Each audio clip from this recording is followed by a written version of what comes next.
Bismillahirrahmanirrahim. Assalamualaikum warahmatullahi wabarakatuh. Alhamdulillahi wa kafa, wassalatu wassalamu ala rasulihil mustafa wa ala alihi wa sahbihi wa man iktafa, amma ba'd. Kita panjatkan puja dan puji syukur kehadirat Allah subhanahu wa ta'ala. Pada kesempatan sore yang berbahagia kali ini, tanggal 9 Dzulhijjah 1444 Hijriah atau yang bertepatan dengan tanggal 28 Juni 2023, kita masih kembali diberi kekuatan, kesehatan, hidayah serta taufik dari Allah Jalla wa'ala, sehingga kita bisa kembali menghadiri pengajian rutin tafsir Al-Quran di Masjid Agung Darussalam Purbalingga. Kita berharap semoga Allah subhanahu wa ta'ala berkenan untuk melimpahkan kepada kita semuanya ilmu yang bermanfaat, sehingga bisa kita amalkan sebagai bekal untuk menghadap kepada Allah Jalla wa'ala. Allahumma amin. Salam dan salam semoga senantiasa tercurahkan kepada junjungan kita Nabi Agung Muhammad sallallahu alaihi wasallam, kepada keluarganya, sahabatnya dan umatnya yang setia mengikuti tuntunannya hingga akhir nanti.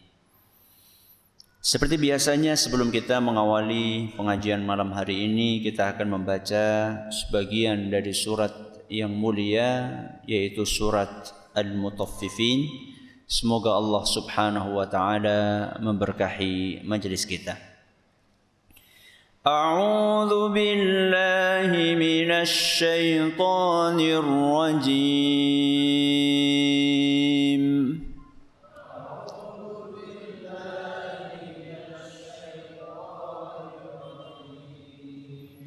Kalla inna kitabal fujjari lafi sijjin.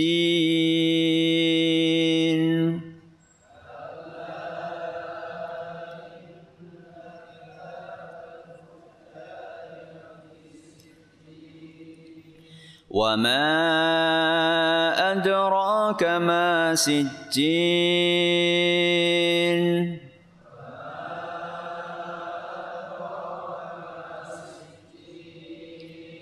Kitabun marqum.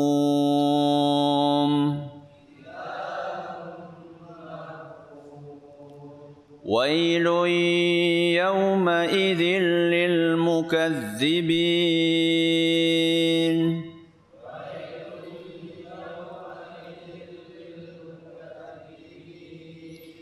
Alladzina yukadzibuna biyaumiddin.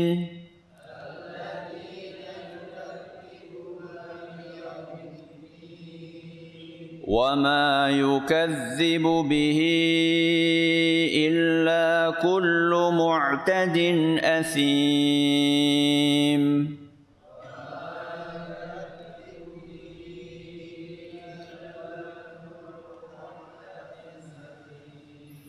إذا تتلى عليه آياتنا قال أساطير الأولين.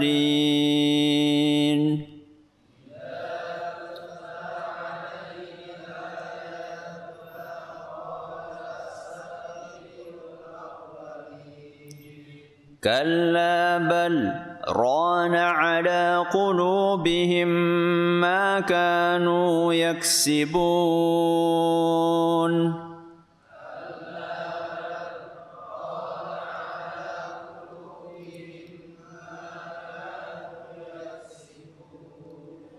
كلا إنهم عن ربهم يومئذ لمحجوبون.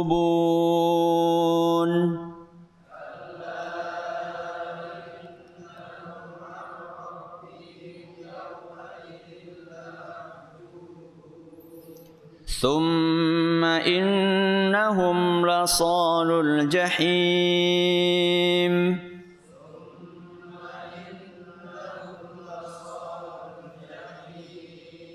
ثم يقال هذا الذي كنتم به تكذبون.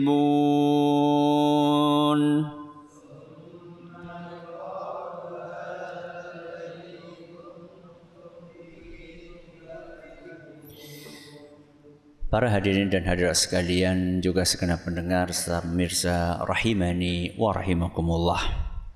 Ayat yang terakhir kita bahas, ayat keberapa? Ayat keberapa? Ayat ke-7. Malam hari ini kita akan mengkaji ayat selanjutnya, yaitu ayat yang ke-8 yang berbunyi wa ma adraka ma sijjin. Tahukah engkau apa itu sijjin?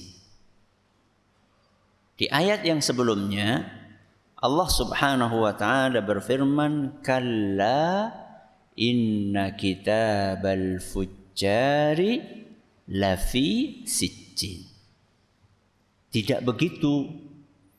Ketahuilah bahwa sesungguhnya buku catatan amal para pendosa tersimpan di dalam sijjin. Berarti pembahasannya tentang sijjin. Lalu Allah Subhanahu wa taala berfirman, "Wa ma adraka ma sijjin?" Tahukah engkau apa itu sijjin? Ini pertanyaan atau pernyataan? Pertanyaan. Dan di dalam Al-Quran sering sekali Allah menggunakan redaksi pertanyaan. Contohnya Al-Qari'ah. Terus wa ma adraka mal qari'ah. Al-Qari'ah. Tahukah engkau apa itu Al-Qari'ah? Al-Quran sering sekali menggunakan redaksi pertanyaan. Siapa yang tanya? Allah. Masa Allah nggak tahu? Sampai butuh apa? Nanya. Yang namanya pertanyaan itu tidak mesti menunjukkan ketidaktahuan orang yang bertanya. Bahkan bukan hanya di dalam perkataan Allah saja. Bukan hanya dalam firman Allah saja. Termasuk di dalam ucapan keseharian kita. Kadang-kadang kita itu membuat sebuah pertanyaan padahal maksudnya adalah pernyataan. Masa kayak gitu aja nggak tahu? Itu kan pertanyaan, tapi maksudnya apa? Pernyataan. Maka para ulama tafsir, para ulama sastra Arab, balaghah, mereka kemudian menjelaskan bahwa pertanyaan yang ada di dalam ayat ini apa tujuannya? Apa misi menggunakan redaksi pertanyaan di dalam ayat ini? Ketika kami baca-baca kitab tafsir para ulama dari dulu sampai sekarang, yang ditulis ulama klasik sampai yang ditulis oleh ulama kontemporer, maka kami temukan ada sekurang-kurangnya 4 maksud yang dipaparkan oleh para ulama tafsir manakala mereka menjelaskan makna dari pertanyaan yang ada di dalam ayat ini. Berapa? 4. Dan mungkin masih ada 5, 6, 7. Cuman karena keterbatasan ilmu kami temukan 4. Yang pertama, pertanyaan itu tujuannya adalah memberikan gambaran kedahsyatan. Memberikan apa? Gambaran kedahsyatan. Kedahsyatan apa? Yang lagi dibahas apa? Sijjin. Berarti memberikan gambaran tentang kedahsyatan sijjin.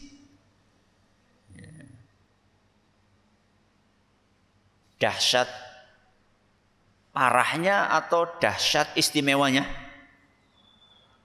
Dahsyat parahnya. Nanti lain cerita ketika lagi membahas kebalikannya sijjin. Napa? Illiyin. Nanti ketika bahas illiyin juga ada wa ma adraka ma illiyin. Pakai pertanyaan lagi. Sama-sama menunjukkan kedahsyatan. Pertanyaan yang ada dalam sijjin dengan pertanyaan yang ada dalam illiyin sama-sama menunjukkan adanya gambaran tentang kedahsyatan. Cuman kalau sijjin itu menggambarkan kedahsyatan parahnya dan hinanya lokasi sijjin yang sangat apa kemarin? Rendah, sangat sempit, sangat hina, sangat gelap. Karena berada di dasarnya bumi lapis ketujuh yang paling bawah. Sudah kita bawakan pada pertemuan yang lalu dalilnya. Berbeda cerita ketika Allah berfirman wa ma adraka ma illiyin. Maka itu menunjukkan betapa dahsyatnya keistimewaan illiyin. Baik sijjin maupun illiyin itu terkait dengan kejadian di dunia atau di akhirat. Di dunia atau di akhirat? Di akhirat. Dan kejadian akhirat semuanya dahsyat. Mulai dari kita dibangkitkan dari kubur, kemudian kita mendengarkan suara nopo? Sangkakala yang bisa membangkitkan semua makhluk yang sudah mati, hidup serentak dalam waktu yang sama. Dan masih banyak kejadian-kejadian dahsyat di akhirat. Sehingga sebagian ulama tafsir, dan itu banyak, Imam Muqatil, Imam Al-Maturidi, Al-Qushairi, Ibnu Atiyah, Ibnu Al-Jauzi, Ar-Razi, dan masih banyak Imam Ibnu Katsir, dan masih banyak ulama yang lainnya. Mereka mengatakan bahwa makna dari pertanyaan di sini adalah untuk menggambarkan apa tadi? Kedahsyatan. Ini yang keberapa? Yang pertama. Yang kedua, untuk menjelaskan bahwa satu-satunya yang mengetahui hakikat sijjin adalah Allah. Apa yang kedua? Untuk menjelaskan bahwa satu-satunya yang mengetahui hakikat sebenarnya sijjin adalah siapa? Allah Subhanahu wa ta'ala. Pertanyaannya, kenapa yang tahu cuma Allah? Karena sijjin termasuk hal ghaib. Hal apa? Ghaib. Dan yang mengetahui hal ghaib itu secara detil hanya sinten? Hanya Allah.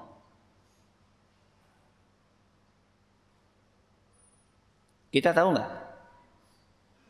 Kita tahu enggak? Enggak tahu. Jangankan hal gaib yang akan terjadi di hari kiamat, hal gaib yang akan terjadi besok saja kita enggak tahu. Enggak usah besok deh. Hal gaib yang akan terjadi kapan? Nanti. Kapan? Semenit manik tahu? Nggak tahu. Mungkin nggak semenit lagi ada yang meninggal dunia? Jadi guyune mantan kepriwe? Mungkin nggak 1 menit lagi kita meninggal dunia? Mungkin. Tahu? Nggak tahu. Kita pikir kita datang sini mesti buka? Belum tentu. 1 menit ke depan, hal gaib bukan? Hal gaib. Nggak tahu kita. Apalagi sesuatu yang akan terjadi di hari kiamat. Makanya pertanyaan wa ma adraka masijjin, menurut banyak ulama yang tadi namanya saya sebut, itu untuk menjelaskan aila yudraku hauluhu, tidak ada yang tahu secara detil hakikat kedahsyatan sijjin. Loh Ustaz, bukankah Allah Azza wa Jalla sudah memberitahu Rasulnya Sallallahu Alaihi Wasallam tentang sijjin? Kemudian Rasulullah SAW memberitahu kepada kita tentang sijjin, bahwa sijjin itu tempatnya di mana? Di bagian bawah yang paling rendah lapisan bumi lapisan bumi ke-7. Jangan tahu nggak? Tahu. Tapi taunya kita tidak sedetil apa yang diketahui oleh Allah Azza wa Jalla. Udah gini sajalah. Lapisan paling bawah bumi ke-7. Nanti. Iya di bawah di mana? Sherlock. Apa namanya itunya? 0 itu apa namanya istilahnya? Iya Google Map, tapi ada ininya loh apa? Koordinatnya berapa? Nggak tahu. Dan kita nggak disuruh cari tahu. Gue malah jeblok. 3.000 meter ya? Iya. Kapal selam yang jeblok itu? Pada macam berita nggak sih? Orang ya apa? Berusaha mencari puing-puingnya kapal apa? Titanic. Belum sampai ke kedalaman lokasi puing-puing itu yang katanya 3.700 meter di bawah permukaan laut, baru sampai di 3.000 meter di bawah permukaan laut sudah meledak, habis semuanya. Kita nggak disuruh nyari tahu apa itu tempat lokasi koordinat apa tadi? Sijjin. Apa namanya Titanic? Go ngapa? Tahu bayarnya berapa? Tahu bayarnya? Naik kapal itu nyelam untuk ngelihat bangkai kapal Titanic berapa? 1, sekian M.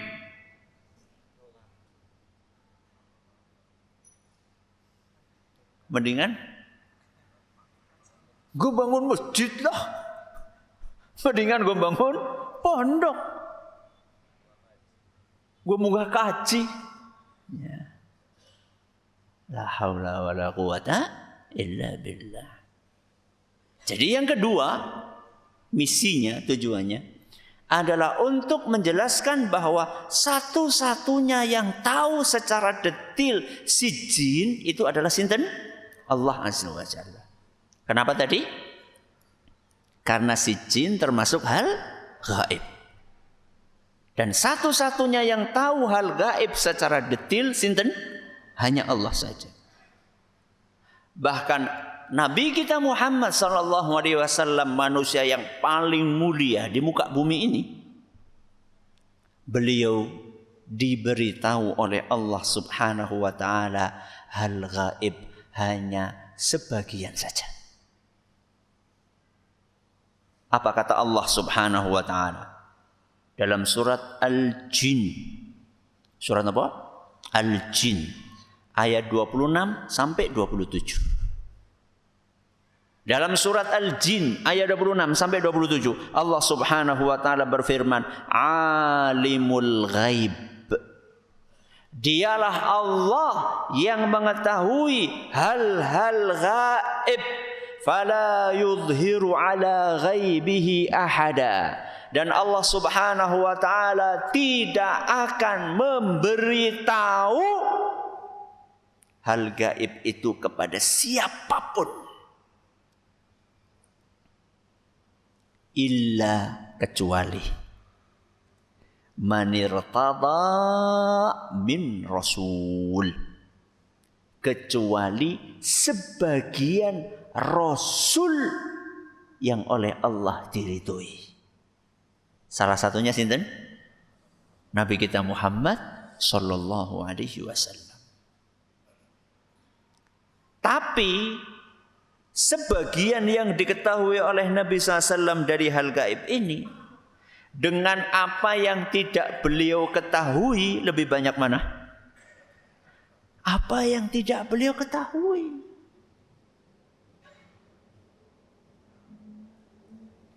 Lawong Aisyah radhiyallahu anha kehilangan apa? Kehilangan kalung. Kehilangan kalung dalam sebuah perjalanan bersama para sahabat. Aisyah lapor kepada Nabi SAW, wahai Rasul, kalung saya jatuh. Maka kemudian Rasul SAW berhenti di situ, memerintahkan para sahabatnya untuk mencarikan. Maka para sahabat mencari di mana-mana, ditelusuri. Tadi jalannya lewat mana? Ditelusuri, nggak ketemu. Akhirnya nabrak waktu malam. Nabrak waktu malam. Akhirnya mereka nginep di situ. Nginep di mana? Di lokasi mereka berhenti.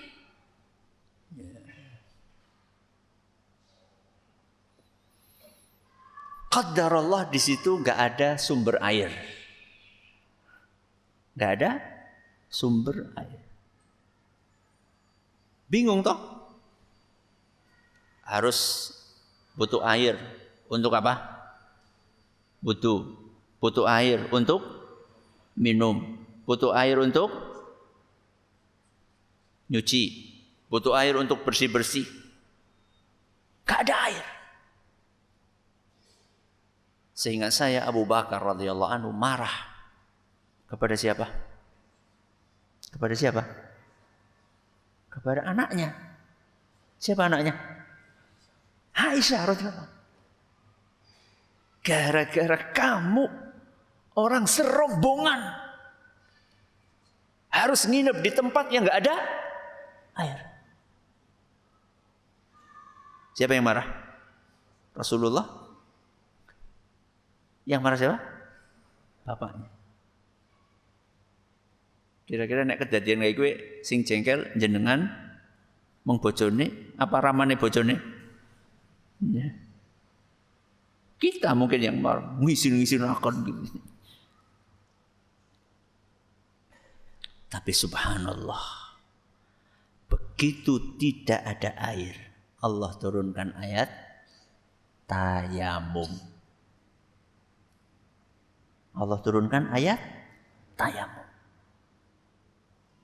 Berarti yang menjadi sebab turunnya ayat tayamum itu siapa? Aisyah. Yang menikmati ayat tayamum siapa? Mereka yang ada saat itu. Semua yang hidup setelah itu.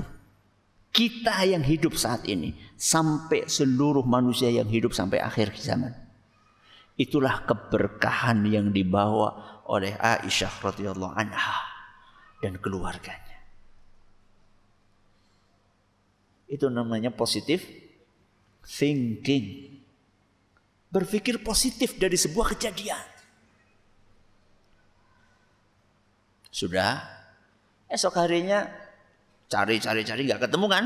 Sudah, akhirnya sudah les menyat bes. Udah kita jalan, lanjut. Nggak ketemu ya sudah. Begitu ontanya apa? Menyat. Begitu ontanya bangkit. Lah gue nengisor. Apa nih? Kalungnya di bawah onta.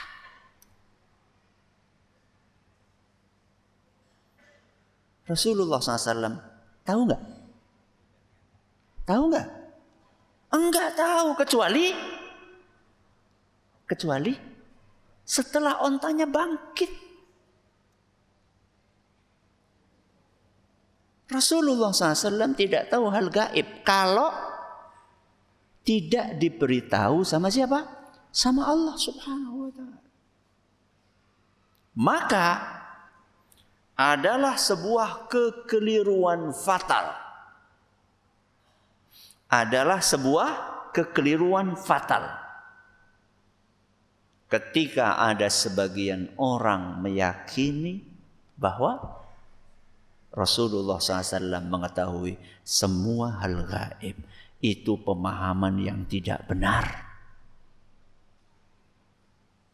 Apa ada Ustaz orang yang berpemahaman seperti itu? Ada. Wong mereka rutin membaca syair-syair yang berbunyi fa inna min judika dunya wa dharratuha. Sesungguhnya di antara kedermawananmu wahai Muhammad adalah dunia dan akhirat. Sesungguhnya di antara kedermawananmu wahai Muhammad adalah dunia seisinya dan akhirat. Ini kalimat benar apa salah? Ini lagi kencot banget ya. Benar apa salah? Benar atau salah? Salah. Dunia dan akhirat itu adalah rahmat dan kedermawanan dari siapa? Dari Allah. Orang ini mengatakan bahwa dunia dan akhirat itu sebagian dari kedermawanan Rasulullah SAW. Berarti Rasulullah SAW itu punya semuanya. Salah satunya adalah apa? Dunia dan akhirat. Terus apa kata orang tersebut? Wa min ulumika ilmul lauhi wal qalami. Dan salah satu dari ilmu yang engkau miliki wahai Muhammad SAW adalah ilmu yang ada di dalam Lauhul Mahfuz dan ilmu yang dimiliki oleh qalam. Qalam niku napa? Qalam pun darane. Qalam, al-qalam. Pen. Nun wal qalami wa ma yasturun. Itu wadah iwak itu.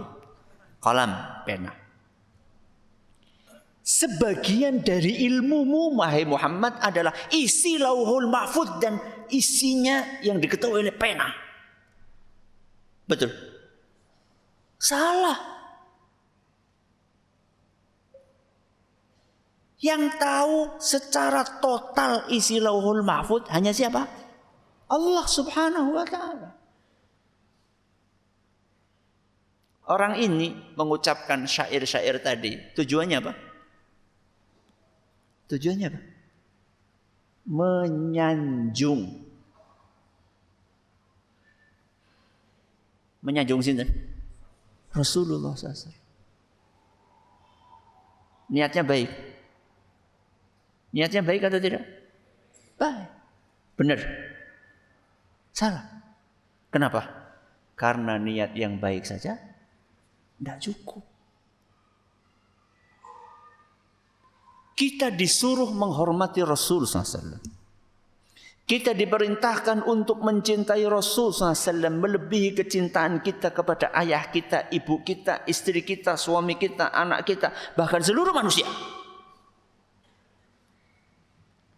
Kita disuruh menghormati Rasul, menghargai Rasul SAW, memuji Rasulullah SAW. Akan tetapi pujian tersebut tidak boleh berlebihan. Rasul SAW suka enggak kalau dipuji secara berlebihan? Suka enggak? Enggak suka. Di dalam Sahih Bukhari, beliau bersabda, La tutruni. Jangan kalian berlebihan di dalam menyanjungku. Kama atratin Nasara ibna Maryam. Seperti berlebihannya kaum Nasrani di dalam menyanjung putranya Maryam. Sinten? Nabi Isa alaihissalam. Jadi contoh memuji yang berlebihan adalah pujiannya kaum Nasrani kepada siapa? Nabi Isa alaihissalam. Sampai mengatakan bahwa Nabi Isa adalah anak Tuhan. Kenapa? Karena ajaib proses kelahirannya. Nabi Isa lahir hanya dari ibu tanpa bapak. Ini ajaib ya, anak Tuhan. Kata mereka. Padahal kalau mau ajaib-ajaiban, lebih ajaib siapa? Nabi Adam. Kenapa lebih ajaib Nabi Adam? Gak ada bapak, gak ada ibu. Maka Nabi SAW mengingatkan kita, jangan berlebihan. Terus bagaimana wahai Rasul? Innama ana abdun. Aku hanyalah hamba. Hamba ini sinten? Hamba ini Allah. Faqulu, maka ucapkanlah oleh kalian, Abdullahi wa rasuluhu.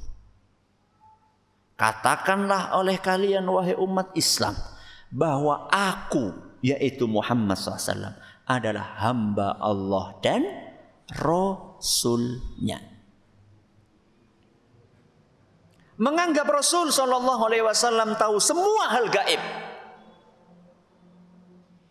itu sudah melewati batas bahwa Rasul adalah seorang hamba.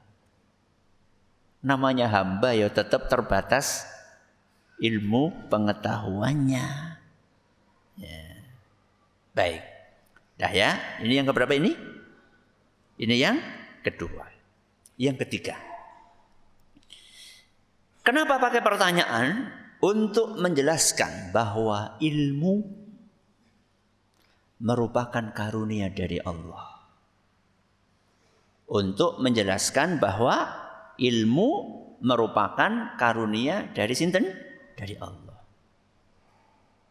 Wa ma adraka ma sijjin. Wahai Muhammad, tahukah engkau apa itu sijjin? Berarti sebelum dikasih tahu sama Allah, beliau tahu enggak? Saya ulangi pertanyaannya. Sore-sore lagi pada kencet ya pancen ora. Kadang-kadang ora connect. Wa ma adraka ma sijjin. Tahukah engkau wahai Muhammad apa itu sijjin?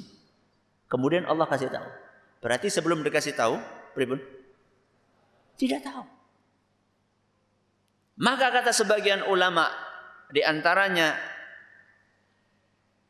Al-Maturidi rahimahullah, bahwa maksud dari ungkapan pertanyaan tadi adalah untuk alimtinan. Alimtinan itu adalah mengingatkan betapa besar karunia Allah kepada beliau. Kepada siapa? Rasulullah SAW. Apa karunia itu? Ilmu. Ilmu tentang sijjin, ilmu tentang illiyin, ilmu tentang hari kiamat, ilmu tentang asmaul husna, ilmu tentang sifat-sifat Allah yang mulia, ilmu tentang keagungan Allah, ilmu tentang syariat Allah. Ini semuanya diketahui oleh Nabi SAW berkat diajari oleh sinten? Oleh Allah. Ilmu yang dimiliki oleh Rasul SAW adalah karunia dari Allah. ilmu yang dimiliki oleh kita karunia dari siapa? Sama, karunia dari Allah. Maka tidak boleh membanggakan dan menyombongkan apa? Ilmu. Karena sejatinya setinggi apapun ilmu kita, tidak ada apa-apanya dibandingkan ilmunya Allah. Dan setinggi apapun ilmu kita, itu semata-mata karunia dari sinten? Dari Allah. Makanya para malaikat, sinten? Para malaikat. Apa kata mereka? Subhanaka la ilma lana illa ma 'allamtana. Maha suci Engkau wahai Rabbi, la ilma lana. Kami enggak punya ilmu illa kecuali ma 'allamtana, kecuali apa yang Engkau ajarkan kepada kami. Itu adalah ungkapan para malaikat yang Allah rekam dalam surat Al-Baqarah ayat 32. Ketika mereka bertanya kepada Allah kenapa menciptakan Adam. Lalu Allah mengajari Adam al-asma, nama-nama segala sesuatu menurut sebagian ulama tafsir.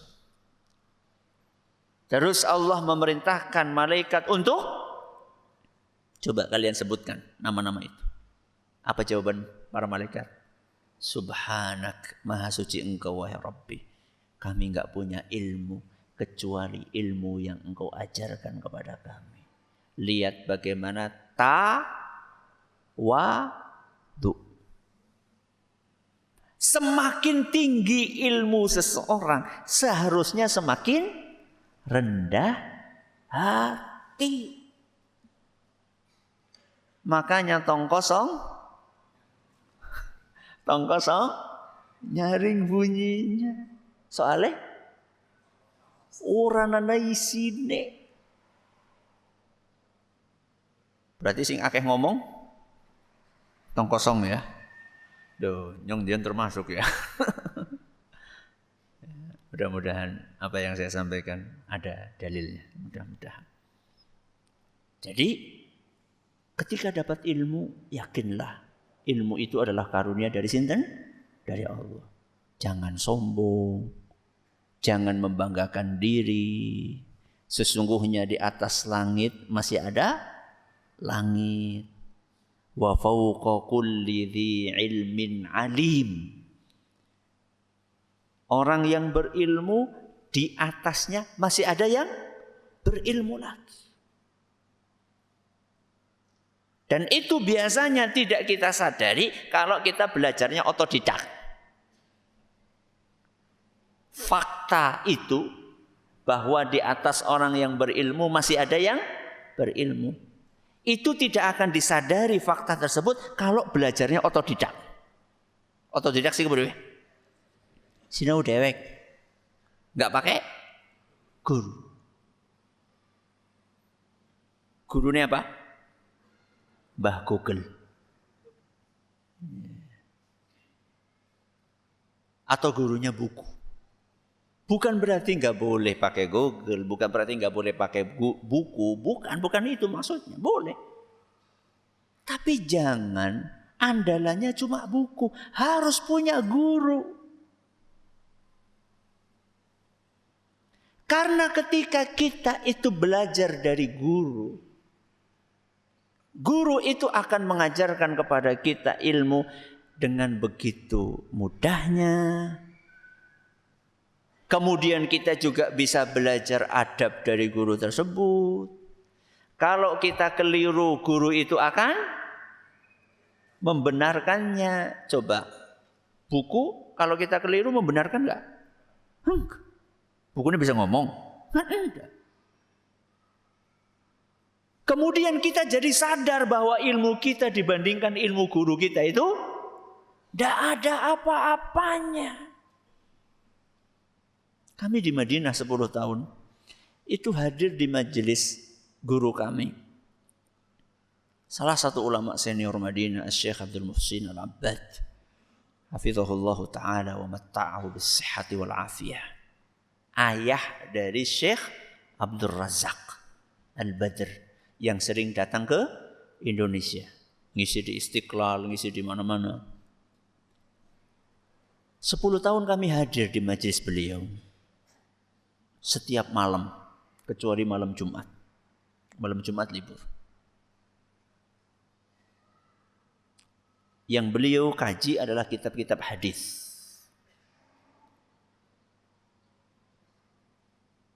Kutubus Sittah, 6 kitab hadis induk, Sahih Bukhari, Sahih Muslim, Sunan Abi Dawud, Sunan Tirmidzi, Sunan Nasai, Sunan Ibnu Majah. Itu sudah khatam semuanya disyarah sama beliau. Padahal satu kitab itu bisa ribuan hadis. Itu ada berapa kitab? 6 kitab. Beliau bukan hanya mensyarah matan isinya, tapi juga sanadnya beliau syarah.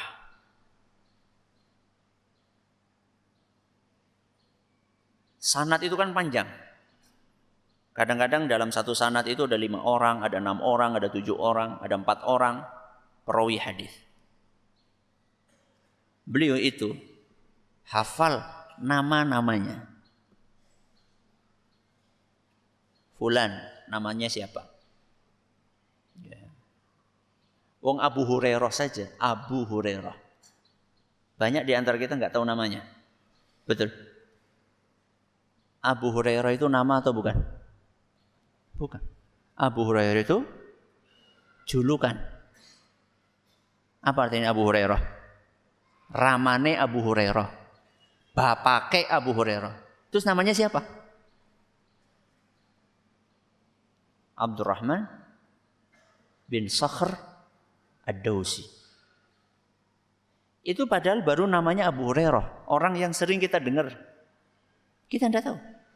Ribuan, bahkan puluhan ribu beliau hafal. Ini namanya siapa, ayahnya siapa, kakeknya siapa. Bukan hanya itu. Orang ini kredibel atau tidak? Thiqah, kredibel atau dhaif? Enggak kredibel. Enggak cuma itu. Orang ini hadisnya ada di dalam kitab apa saja. Tahu. Dan beliau yang seluas itu ilmunya tidak terhitung berapa kali ditanya oleh muridnya di depan ribuan jamaah tentang suatu hal, beliau katakan wallahu a'lam. Sealim itu, seluas itu ilmunya. Saya hadir di situ nggak tahu berapa kali beliau saking seringnya beliau mengatakan wallahu a'lam. Lah nek seperti beliau wallahu a'lam priwe nyong.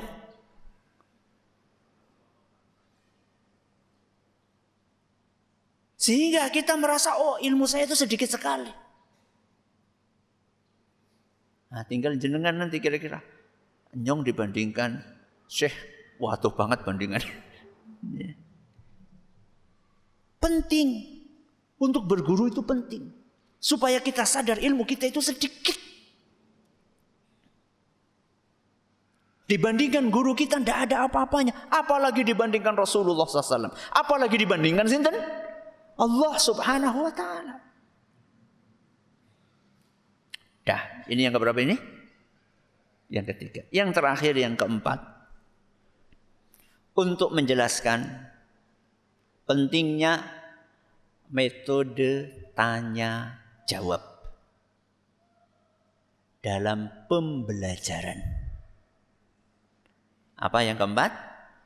Menjelaskan pentingnya metode apa? Tanya jawab dalam pembelajaran. Ini berarti penting buat siapa ini? Buat siapa? Guru. Berarti kurang piran kene guru. Ya orang tua penting. Orang tua kan juga guru. Guru buat siapa? Guru buat anaknya. Pentingnya menggunakan metode tanya jawab dalam pembelajaran. Allah Subhanahu wa taala bisa langsung memberitahu si jin itu apa. Akan tetapi untuk menarik perhatian, untuk membuat penasaran. Kalau sudah penasaran berarti otaknya sudah hadir. Karena banyak orang yang hadir di sebuah majelis ilmu, yang hadir apanya? Jasadnya. Adapun otaknya kemana? Piknik kemana-mana. Kok bukannya apa ya? Maka perlu ada tanya jawab. Allah Subhanahu wa taala pakai tanya terus dijawab. Wa ma adraka masijin kitabun marqum. Ada pertanyaan, ada apa? Jawaban. Dan pengajian yang monolog. Monolog siapa? Si ngomong kur si jitok. Gue biasanya gawe ngantuk. Berarti yang rugi, yang ngomong, apa yang mendengar? Dua-duanya. Si ngantuk si siapa? Yang rugi dua-duanya. Yang mendengar rugi karena ngantuk. Yang ngomong rugi karena nggak didengar. Rugi karena kesel. Dalam tanda kutip ya ruginya ya. Karena ngomong terus, nggak ada apanya, nggak ada jedanya. Jadi nek jenengan ngaji kali kula niku sing sabar nggih. Soalnya bolak-balik ditakoni. Kenapa? Karena kadang-kadang mata saya melihat ada yang ngantuk. Tapi kan kalau mau saya langsung tegur, kayak pak, kayak jangan ngantuk kayak. Kan orang kepenak. Maka pakai apa? Pertanyaan. Supaya yang ngantuk jadi bangun, yang pikirannya lagi kemana-mana terus datang lagi, itu tujuannya. Dan saya juga bisa ngaso sedela. Iya kan? Saya nanya kan nunggu jawaban toh. Ini kan ngaso kan? Sebentar. Jadi suaranya ora cepet, erak. Itulah belajar metode pembelajaran dari Al-Quran. Ini yang bisa kita pelajari pada kesempatan kali ini. Mudah-mudahan Allah menerima amal soleh kita semuanya. Dan mudah-mudahan kita termasuk orang-orang yang mendapatkan keutamaan diampuninya dosa setahun yang lalu dan setahun yang akan datang karena ganjaran dari puasa Arafah tahun ini. Terima kasih atas perhatiannya. Mohon maaf segala kurangannya. Kita akhiri dengan doa kafaratul majlis.